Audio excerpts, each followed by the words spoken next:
Hi, I'm Natalia Bonner. Welcome to month 2 of our Let's Stitch a Year of Stars.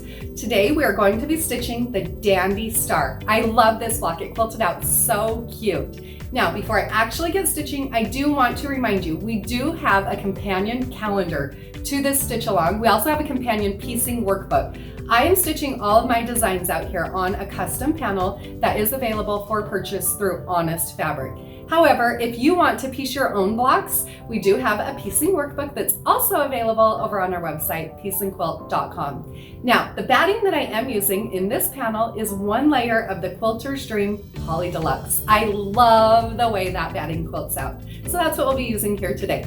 Now, let's get stitching.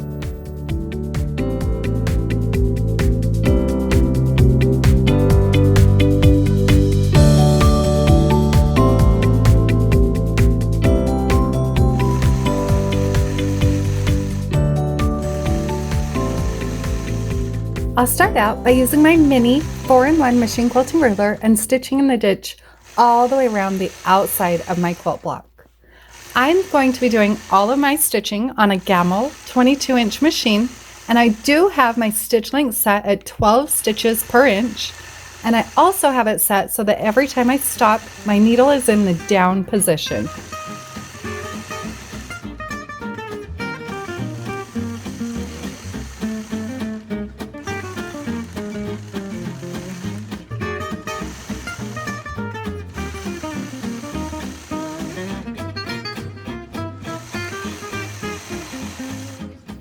Once I've stitched in the ditch all the way around the outside of the block, now I'm going to dress up each of those 4 corner blocks.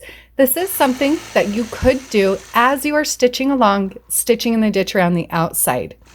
On the corner, I'll start out using the largest curve on the mini 4-in-1 machine quilting ruler and stitching a curve point to point. After I've stitched my first curve, now I'm going to stitch a second set of curves, adjusting my ruler as I stitch that second set, so that the inside portion of the curve stops a 1/2 inch inside from the first one. So to do that, I'll hold my ruler so that the marked line on the ruler intersects the corner of the block, and then I'll stitch to the center, adjust my ruler, and stitch to the opposite corner. Repeating that process by also stitching in the ditch across the side of the block on each of those 4 corner blocks. I love stitching that little motif in the corner blocks on a block like this. I feel like it really just creates kind of like a little swag or something like that in each of the corners. It dresses them up so nicely.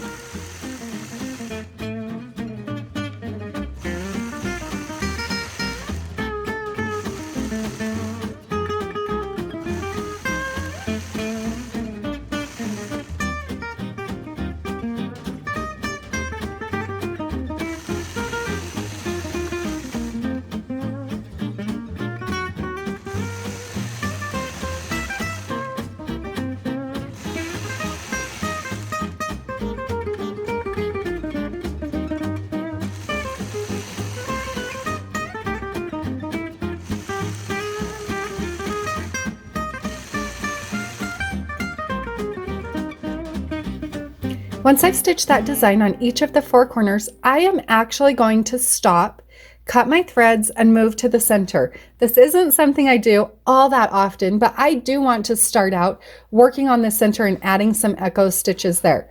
So another way you could approach this design is by starting out in the center and then working out from there. Working on my center block, I'll start out by stitching in the ditch.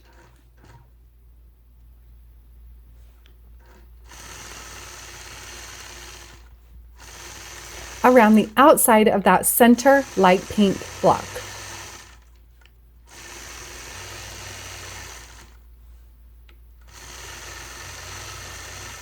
Once I've stitched in the ditch, now I'll adjust my mini 4-in-1 machine quilting ruler and stitch point to point curves around the inside of that block.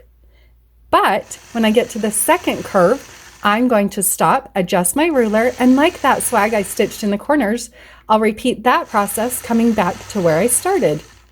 When I get back to where I started, then I'll repeat the process on the opposite side of the block, holding the ruler, so that I stitch a second inside curve slightly different.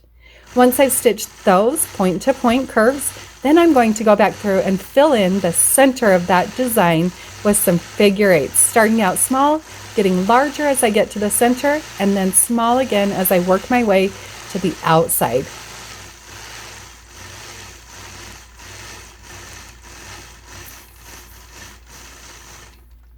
Now once I get to the opposite corner, I'll stitch in the ditch around the yellow portion of this star.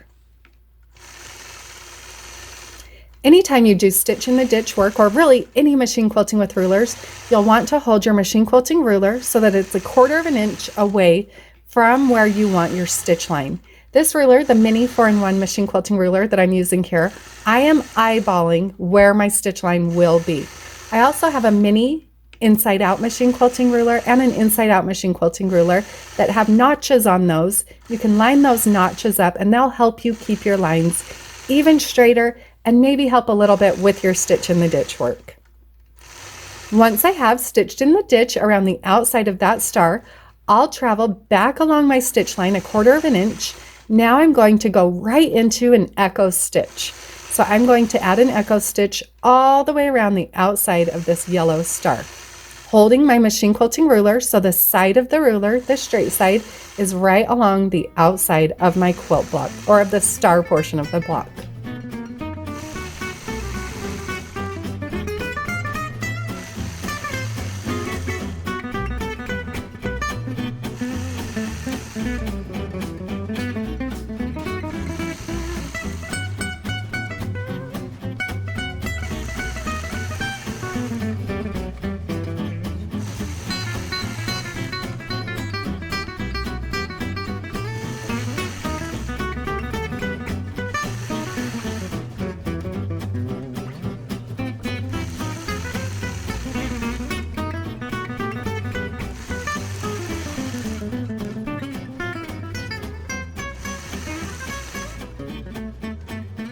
Once I've completed the first echo, now I'm going to actually go in. 1 is good, 2 is better. We're going to add a second echo all the way around the outside of that first echo. So just like I did the first time around, I'm going to hold my machine quilting ruler this time though, so the side of my ruler is right on top of my previous stitch line, and add a second echo all the way around the outside of that yellow star.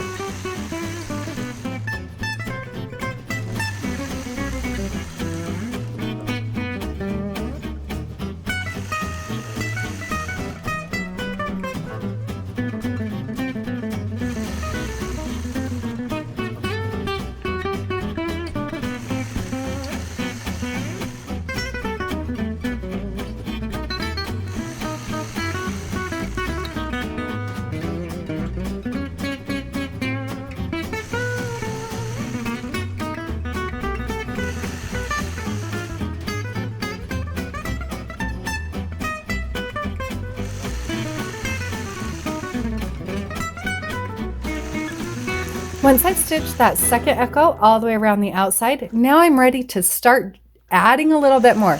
Now I like heavy quilting, so I like to go through and add fills. There are definitely going to be some blocks during this stitch along that I'm going to leave more unquilted, but if there's ever a point during this stitch along that you think, I don't love that filler, or I don't like how heavily that's quilted, or I think it should have more quilting, these quilts that you're quilting are yours to keep. So quilt them however you would like.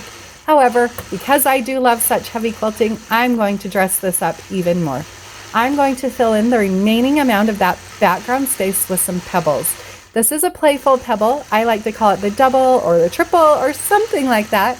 But I start out by stitching a pebble and then I start adding echoes. Now, not every pebble has echoes. Some have 2 or 3 and some don't have any. So whatever it takes to fill in my space and keep it really random. I'll continue stitching those pebbles until I've filled in my background space completely. Now, if I have done any marking at this point, then I would go through and mist away those marked lines, and I'll end up with a beautiful quilt block design. Now, if you do want even more inspiration, another way to quilt out this same block design, make sure you do hop over to my Patreon page, patreon.com/Natalia Bonner. Over there, we have a video tutorial every single month teaching you another way to stitch out this quilt block, plus lots of other machine quilting inspiration. Have a great day, everybody.